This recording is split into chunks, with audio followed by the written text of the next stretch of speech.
On this episode, Frank Spina, performer and a philosopher. Hello, this is Susan Stafford, Dr. Susan Stafford, as a matter of fact, out of the box. And we're talking to who? We're talking to Frank Spina. Hi, Susan. Thank you for taking the time to do this. I appreciate it. Well, I'm flattered you asked me. Well, Frankie said I better or else, you know. There's so many things to talk about today, but we're going to talk about you. All you got to do is remember. Well, if you insist. I mean, it's all about you. It really is all about you. We're out of the box because we don't know what we're going to do for sure anytime. We just know that we're grateful to be here, and we are grateful to be here. I just got to see you a couple of weeks ago. What was the name of the restaurant where we were? It was called Trattoria Italia. Nice room. Good food. It was, yeah, and the food's great. I love that. That's how I wound up playing there. I was a regular customer. I was in there once a week, and one day I walked in, and the guy said, "Can you play Saturday?" And I kind of, what?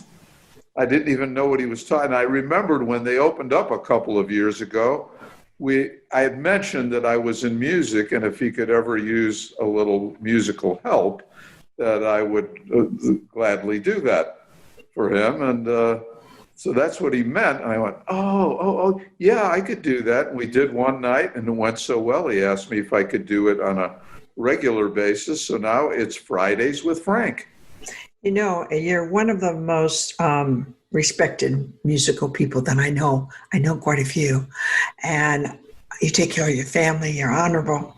You've helped me out a couple times, for which I'm grateful. I don't forget things like that. And one of the reasons you're on the show is because you make a difference. So I thought we'd start, if it's okay, with how many instruments do you play? I'm confused. I don't even know. Well, my principal instrument is the piano. In the past, I have played some guitar, saxophone, trumpet, and drums. But principally, I play the piano. And you teach singing, and you have a charity. Yes, I teach voice and piano. And yes, we have had for 14 years now the Musical Arts Scholarship Program. With my co-founder, I can't leave her out. She just celebrated her 91st birthday yesterday. Yes, and I sent her food from that restaurant. I was going to have it delivered. Turns out their delivery radius, it was beyond their radius, so I picked it up and brought it out myself. And what is her name? Catherine Ferguson, and she is an angel here on earth. She has been funding us for 14 years, and thanks to her, hundreds and hundreds of kids have had free musical instruction, singing instruction, and better yet, performing opportunities. And I don't mean at the Elks Club, no knock on the Elks Club, but I mean places like the Smith Center and, just first-rate venues. And I've seen you. Thanks to Catherine Ferguson. I've seen you perform at the Smith Center. I've seen you perform other places. I've seen you perform with your daughter. I've brought people in because I'm so excited because you're a great performer. I particularly like the fact that you care about your community, and particularly like the fact that your family comes first. And so you do make a difference. Not because you're living the life that everybody wishes they could live, but you're living your life the way you want to live. And that's what I notice about you more than anything. Well, a lot of people say, well, he's lucky, and I won't deny there's always an element of luck and providence in life, but a lot of it was certain, Branch Rickey, the famous sports figure, once said, luck is the residue of design. And, I lived the life that I designed to live. And I wish more people would try to do that rather than be unhappy in lives they feel they're saddled with. You got to follow your dreams, but it's not enough to dream them. You have to do the work to make them come true. Well, you don't find life worth living, you make it that way. And that's certainly something that you've been doing ever since I met you.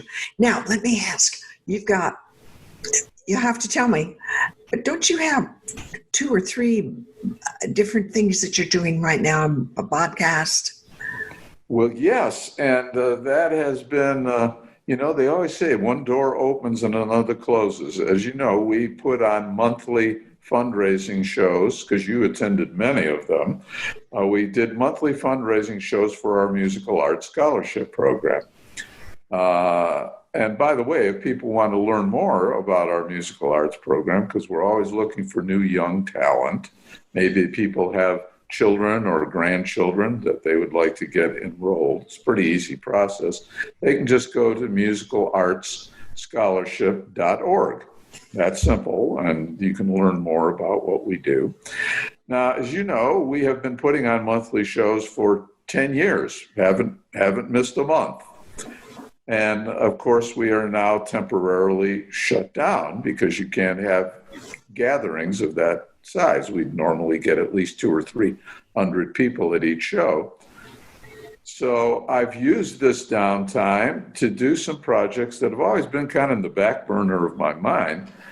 And that was to do some podcasts. Now, as you know, because you were also a guest on that years ago, I used to have a very popular talk radio program here in Las Vegas that ran for about 12 years called Perfectly Frank. I liked it. A lot of people over the years, after I kind of retired from that show, said, well, you ought to bring that back in the form of a podcast. Well, what I know about podcasts is go in a thimble with room left over. But during the downtime, my son bought me some books about how to start podcasts. So I read them, and so I have brought back, I have 2 going right now, technically 3, I guess. We brought back Perfectly Frank, but not as an interactive show where people can talk live.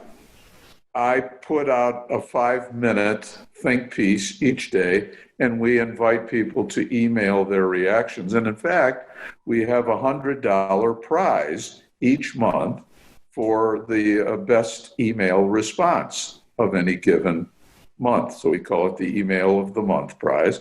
And I put out the subject matter, and people can respond to that. And you can find that on all of your favorite platforms. It's just called Perfectly Frank. Then another podcast we have was based on our monthly shows. Because as you know, Susan, we didn't just perform music. We gave people all of the backgrounds behind the songs and the performers that we were paying tribute to. Which was one of my most favorite things.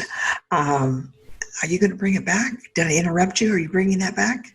Oh, as soon as we're able to do it again, yes, absolutely. You can come to this room. You can start right here, Frank. Well, you would be the hostess with the mostess. I can rest assured of that. We have, what I did was I took what we did in our shows, which people found so unique. A lot of people do tribute shows and recreate music. We did that, but we did copious research to learn the fascinating and often surprising stories behind the songs. So that became our hook. People came because it turned out they were as interested in the stories as they were in the music. So what I've done is taken these hour-plus shows and distilled them down into a 10-minute audio highlight that you can find, again, on your favorite podcast platform called The Stories Behind the Songs. It's highlights from the show, and you hear the actual soundtrack with the applause and everything from the actual shows with the kids, the talent that we have cultivated, the young people, in the most cases, performing these. And I am told that this show has really taken off in popularity, and I'm so thrilled to hear that. So it's The Stories Behind the Songs. And if you would like to see the full shows, we've done more than 70 of them. We have about half of them so far at a website called storiesbehindthesongs.org. And there you can click on our video library and get the full show, just as you saw them, Susan, in the theater. You can get the full shows streamed right into your home. And the website again is? It's the storiesbehindthesongs.org. .org. Okay, thank you. Did you get that? Did you get that? Okay. Okay. And the third thing we have going is, as you know, I've always had a passionate interest in health. Oh, yes. And I took this time off to write the book that people have been bugging me for 20 years to write, which is, because as you know, I work with teenagers, so I've got to keep up with very young people. And they have to keep up with you too, Frank. Well, truth be told, it's harder for them to keep up with me. Truth be told. So I wrote a book that everyone said, well, Frank, you're kind of an ageless wonder, because I am sneaking up on 80 now. And can't believe it. I can't believe it either, but that's what happens. Time goes by. Well, this is where I'm supposed to say you don't look like it, but to be truthful, you've never looked your age, period, ever. So why should I be surprised, Well, and by the way, I know everyone will assume, oh, he dyes his hair. Never dyed my hair. And I don't know if I can take full credit for the darkness of it. My dad had very dark hair late in his life. My grandmother, maybe it's a genetic thing, but people always assume, well, yeah, he looks good for his age, but he dyes his hair. No, never dyed my hair. And as you like to chide me, still weigh what I weighed in the 11th grade. I just can't get over it. It's been a lifelong passion of mine, and people said you should put all the things that you've done in a book, and I did. And the book is titled Life Unlimited. Life Unlimited. Is it published? Is it out, or you're working on it? It is out in the form of an audio book, and I saved the best news for last. Folks, it is free. It is free. I had intended to make it a published book that people would buy. When this COVID crisis hit, I felt that the information in there was too important to sell. I think it should be given away. So I recorded it as an audio book. Wow. If you go to the website, livelifeunlimited.net. livelifeunlimited.net. You will find it in 12 installments of roughly 10 minutes each. Again, it is absolutely free to anyone who wants to listen to it. And it's free and it's audio. How beautiful. And it's the kind of the story of how this all started for me as a teenager, when I met a man that I assumed was just a few years older than I, and turned out he was 25 years older than I. And he had actually been keeping that a secret because of ageism, which is a real thing. I learned myself as time went by. And I saw a picture and saw a license plate in a picture, and I said, how old were you in this picture? And he said, I was about 15. And I said, well, whose car was that? And he said, that was mine. You could drive early in those days. That was my car. I said, that was an active license plate? So I figured out how old he was. Oh. And then I discovered it, and he reluctantly admitted to it. And I said, hey, how do I get in on this? I'm like 17 years old. And I said, I want it to be 25 years from now, and people thinking I'm in my 20s. And that's how the Odyssey began. This was a guy who was way and I mean way ahead of his time. Things that he was teaching me in the early 60s are now commonplace, are accepted. It was voodoo 60 years ago. Could I just ask for one example? Oh, you could have 100 examples, but I would say, now we know this thing about mini fasts. It's kind of become the hot thing now that, if you leave 12 hours between the last meal of one day and the first meal of the next day, it has an anti-aging effect. This guy was preaching this to me 60 years ago. Mini fast. Yeah, it's a thing now. It's I'm trying to think of the actual. Where you go without eating for a certain amount of hours, and it keeps you more youthful. Yeah, just if you leave a minimum of 12 hours from the last meal of one day to the first thing you eat the next day. I often make it more. It'll be sometimes between 14 and 16 for me. And so much that he knew about supplements. Today, supplements are commonplace. I bet most homes have some form of vitamin supplement in it. For sure. 50 years ago, believe me, that was not the case. No. And now, of course, every time you turn around, there's new. I mean, I can remember when Linus Pauling came out, and it was vitamin C. And I think he was a Nobel Prize winner twice, if I'm not mistaken. You are absolutely correct. And it was all about if you vitamin C is the king. Then we went to E, and now we're into turmeric, and we're into. I can't keep track. Well, it's hard to keep up with it, and interestingly enough, I have actually pared down my supplementation. And by the way, people have to do their own experimentation. I am always loath to chisel anything in stone in terms of health recommendations, because we are snowflakes. We're biochemically unique.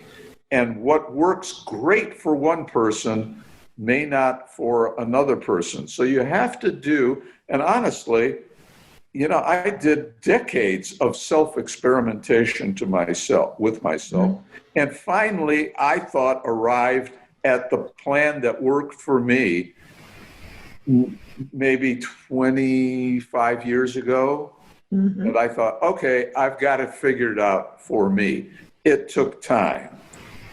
So, just because I say do something doesn't mean it's the be all and the end all, but it's a good starting point. Let me ask you, because you have done your research, you have worked it, you don't talk it, you live it, big difference. Would you say one of the most important factors, just a question, just simple, is sleep?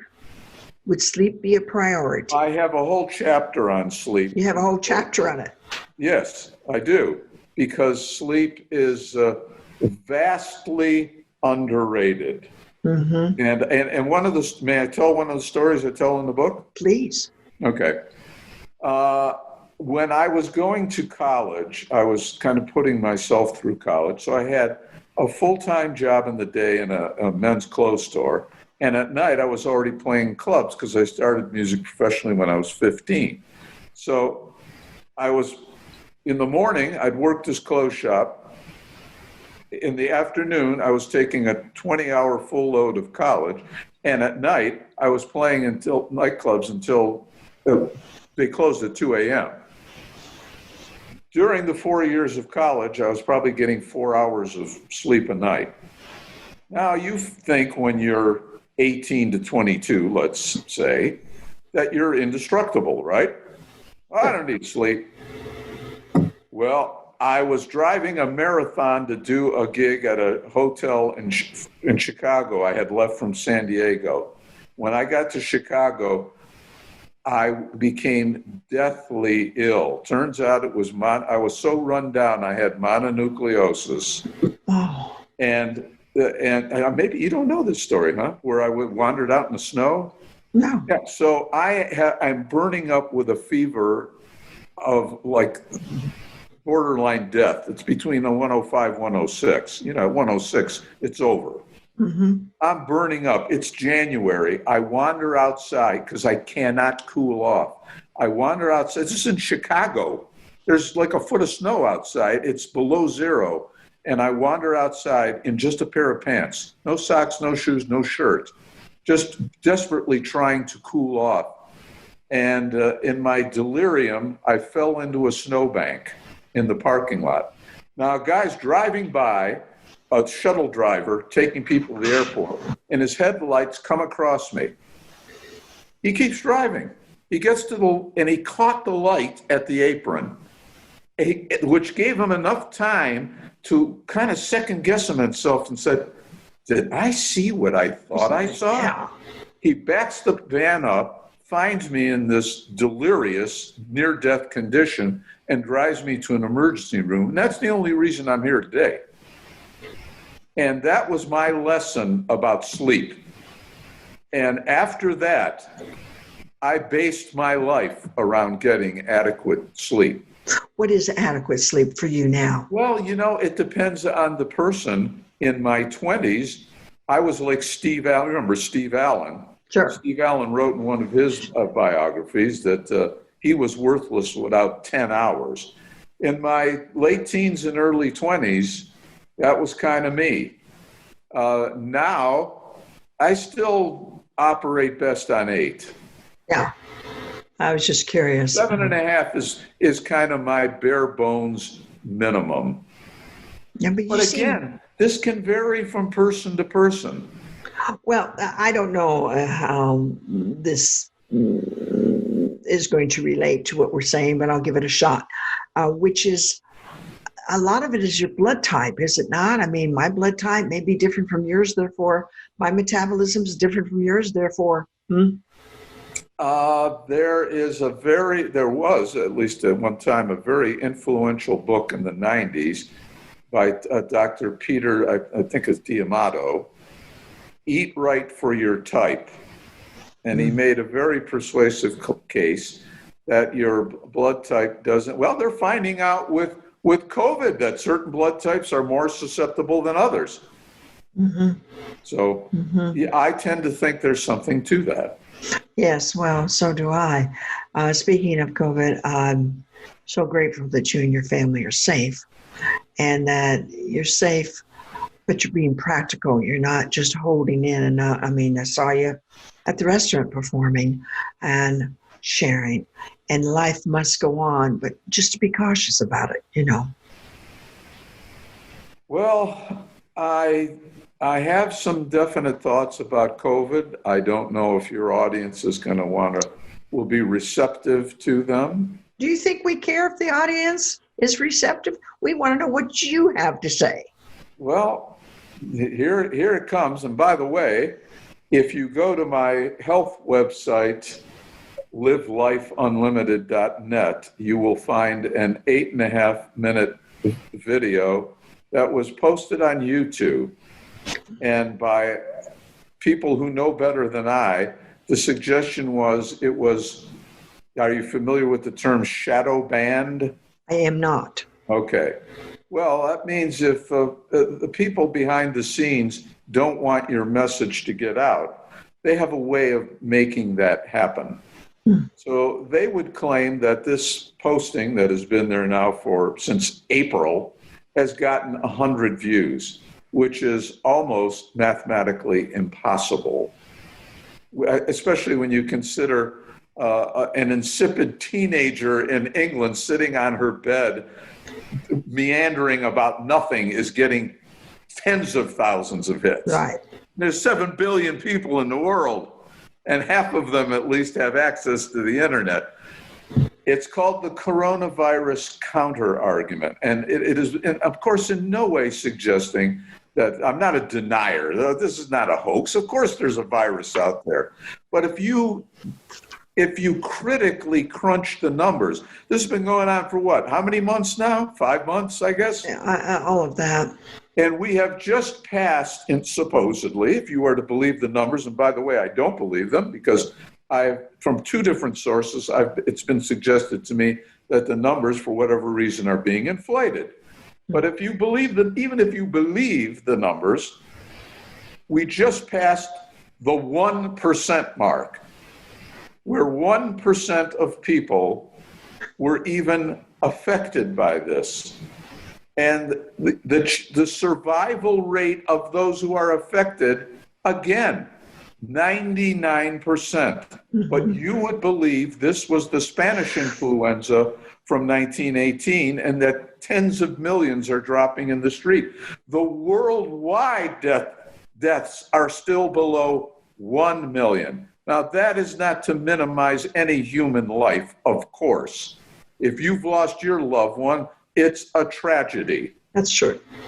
But when you put it in the scheme of things, it's not the threat that people think it is. Your rate of survival is going to be very high.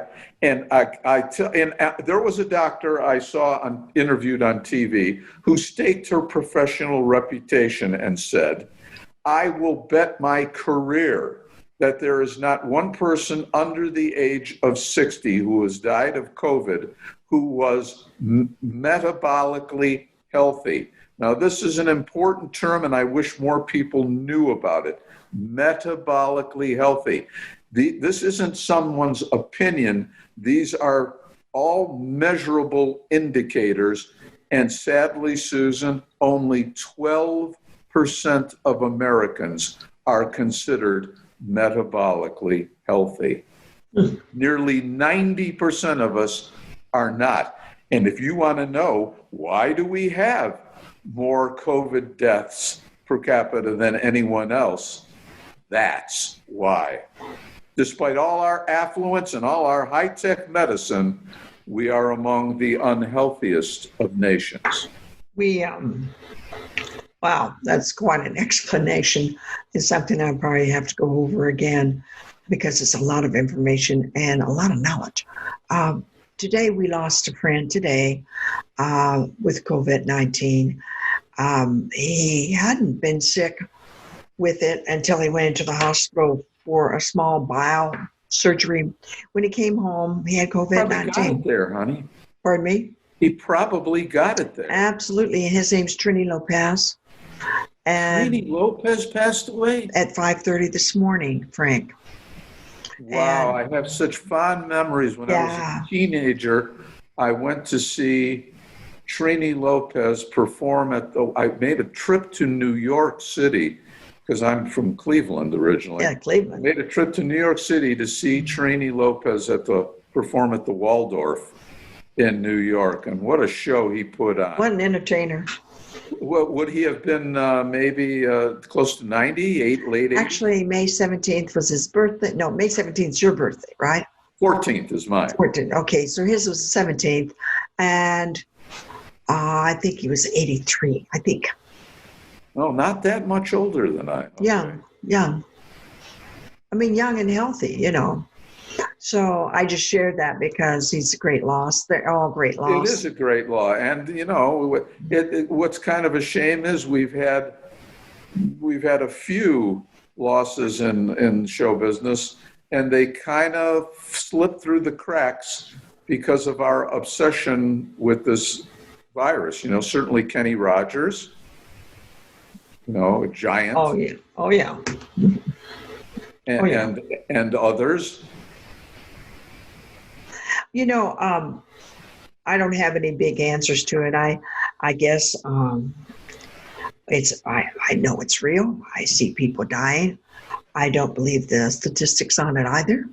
I think it's a Cold War, and the war is against the virus, and the virus was planted, in my opinion, or a great way to get to us. That's just my opinion. Which I happen to. I am totally open to that possibility. Yeah. I don't think it's black helicopter at all. Oh no! I mean, I just don't know. But that's as plausible a theory as any other out there these days. Yeah, I mean, I'm not a conspirator normally. I I do think that it's what we do with what's going to happen. It's not that it's happening, it's how we approach it. And America getting back on her feet, because I'm still waving my flag, man. Nobody's going to take my flag. Here's an important piece of information that often gets overlooked. Mm-hmm. We had outbreaks, viral outbreaks in 1957 and 1962 that took lives in the numbers of six figures as well.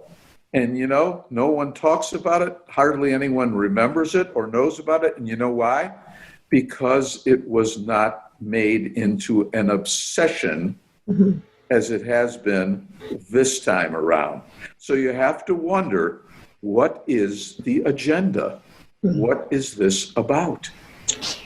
Well, it's for sure that the media is controlling an election this year, that the media is in control. So would That's you for agree sure. with me that after the election, no matter how it falls, that this story is going to go away? I have to think that after the election, there will be no more conversation about it. That's where I'm at. However, if they come up with a mandatory vaccination, there will be an issue. Well, if maybe you saw in the news, and this was one of my Perfectly Frank podcasts, Mm-hmm. they did a survey when it looked like a vaccine would be imminent. Half of Americans said they wouldn't take it. Good. Well, I think it's good, but, maybe they're catching on. Yeah. But, don't necessarily trust the medical establishment. Not necessarily. This is. And I hate to paint doctors with a broad brush, because you and I both know doctors who are saints themselves. Starting with friends, relatives, my brother, for goodness sakes, absolutely. Yes. But we do know there's a great deal of money being made with the wrong medicines. We know that. And we do know that people are sorry. Whoops, FDA made a mistake. Sorry, there's a thinner my baby. And by the way, Susan, because there are, when you see more probably commercials for big pharma than any other single industry, at least on network television. But you almost see an equal number of class action lawsuits. If you took this, you may be entitled to compensation. Well, let's not forget, folks, that at some juncture, every one of those things that harmed people was approved by someone in the medical establishment. Hello there. That's the truth. That's the truth. So let's not forget that. No, we're talking to Franklin Spina, who has a lot to say. He's a performer. He's a great performer. He's class act. He teaches Most singing. people say I have too much to say. Actually, it gets me in trouble, Susan. But I didn't finish my thought there. If people want to see the 8.5-minute coronavirus counter-argument, it's called the coronavirus counter-argument, Frank Perspective, if you want to try to find it on YouTube. Just as easy a way is go to my health website, livelifeunlimited.net, and you will hear arguments that you will not get from the mainstream media. And one of them comes from no less than the person who is credited with the germ theory as we accept and know it today, and that is Louis Pasteur, who on his deathbed famously said, "I was wrong. It's not the microbe," which was their word at the time for germ. It's not the microbe, it's the terrain. Meaning, as we paraphrase it in modern parlance, it's not the mosquito, it's the swamp. You can be exposed to a lot of bad bugs, but if your body is in what that one doctor referred to as metabolic health, if you are in a state of metabolic health, the chances of that having serious consequences or killing you is virtually nil. God designed our bodies to be perfect machines. And isn't it interesting that we humans are the only organism on the planet that does not routinely live to be 7 to 7.5 times its age of maturation. You can take that formula with any living thing. A dog matures at 2, an old dog's 14. You can go right down the line with every organism. So shouldn't we routinely be living to 140 or 150 years old? You're the second person that told me that this week. The man that's teaching me Tai Chi, who's 80, says there's no reason why we can't live to 140. No reason whatsoever. He's right. But we are also the only species that smokes, drinks, takes drugs, adulterates our food. That's true. So the closer we get to nature, the better chance we have. That's true. I think we should all walk around just naked, Just kidding. Susan, I'm blushing. So let me go back to Perfectly Frank, so that if they want to write this down, please. Yes. Okay. Perfectly Frank. That's the name of the podcast. Yes, I want them to. Yeah, if you want to email me to respond to the program, the website is, the email is frank@perfectlyfrankpodcast.com. How did I think of it? I didn't. My son did. Of course he did. Frank@perfectlyfrankpodcast.com.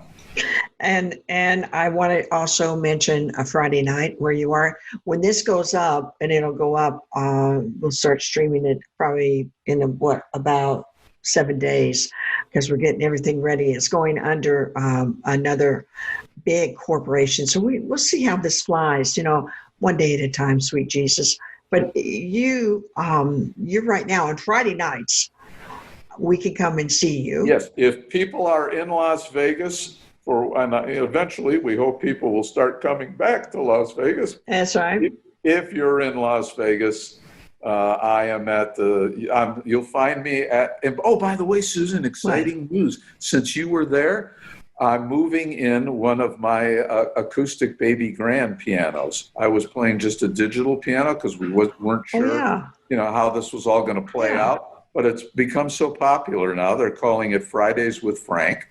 And I'm moving in one of my acoustic baby grand pianos. It's moving in actually day after tomorrow. Oh, that'll be great. The next time you come in, I'll be at the real piano. Yeah, well, I'm trying to get some of the girls to come in on Friday night since you're going to be there. And I thought if the people were in Vegas and they wanted a safe place with good music and the food, oh my, the food is good. Yeah. Oh, the operators are from the same little village in Sicily that my parents were from, and that's kind of how we bonded. Your folks are from Sant'Agata Miladello, really? And our relationship just kind of blossomed from there. I must say that I could not possibly finish this time we have together. I could talk to you about so many things without talking about your granddaughter. Yes. When I saw the picture just a week ago, I could not believe it. Do you have the picture there? Okay, I'm going to absent myself for 10 seconds. Okay. There's a picture of her here. I'm going to hold it up in front of the camera. Okay, let's do it. Okay. Now, wait, hold it up. Right there, right there. Is that good? Yeah, that's good. That's she's now 5. I believe she was 4 in this picture. Might have been 3. Beautiful child. Lily Grace Spina. Lily Grace, hi, sweetheart. That's adorable. Well, we had to do that, Yes, and my pleasure. And then, of course, do we want to talk about what Frankie's doing very quickly? I couldn't be more proud, yes. Yeah, you want to mention that, don't you? Yes, my son is involved with the esports league. It's called, it just flew out of my head now. The name of the actual game. I'll get it in a second. Doesn't make any difference. The Overwatch. He's involved with the Overwatch league, and he produced the 3-hour special for ABC television covering the finals where they had $1 million prize for the winners. Wow. And he did this all still in his 20s. Imagine that.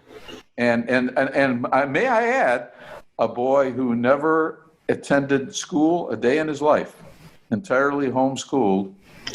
Which says a lot about your wife. Says a lot about your wife. Well, we could do another 45 minutes just on Nina Laspina. I know, Nina Laspina. That's for sure. I thank you. What'd you say? Italian opera, right? Let me tell you something. She's blessed to have you. You're blessed to have her. I'm in great favor. That was the luckiest day of my life right there, Susan. Yeah, well, if the man hadn't gotten you out of the snow, you wouldn't be here. So God's favored you a couple of ways, Well, there was a voice when I met her that said, "This is the one." I have to believe that's whose voice it was. And as you know, 2 weeks from the moment I met her, we were married. That was, in fact, the first thing out of my mouth was, "What's your name?" And she said, Nina. And I said, "Well, my name's Frank Laspina. And when we get married, your name will be Nina Laspina." We laughed just the way you did, and 2 weeks later, we were married. I love it. That was 30 years ago now. So we're talking to Frank Laspina, a friend, performer, real class act, one of the good guys with the white hat. You know what I mean? Just really. And you'll come back and we'll do it again when you can make time. This? Yes. I would do this daily with you, Susan. Thank you. I just think there's so much more to be said, and I really appreciate the honesty and the sharing of your mind. Wow. Thank you. And by the way, Susan, sitting here, may I say, the camera still loves you. Thank you. Thank you. The camera still loves you. Thank you so much. One of the great beauties of all time, Susan. Thank you so much. And I mean that inside and out. Thank you. Thank you. Thank you. Thank you. I just want to again say thank you for doing Out of the Box with me, Dr. Susan. And this is Frank Laspina. And if you have a chance to write down some of the things that he has said, you'll only be better for it because you'll learn. And there's no hitch, folks. He's the real deal. Thank you, Frank Laspina. We love you. Thank you, Susan. Bye. Bye.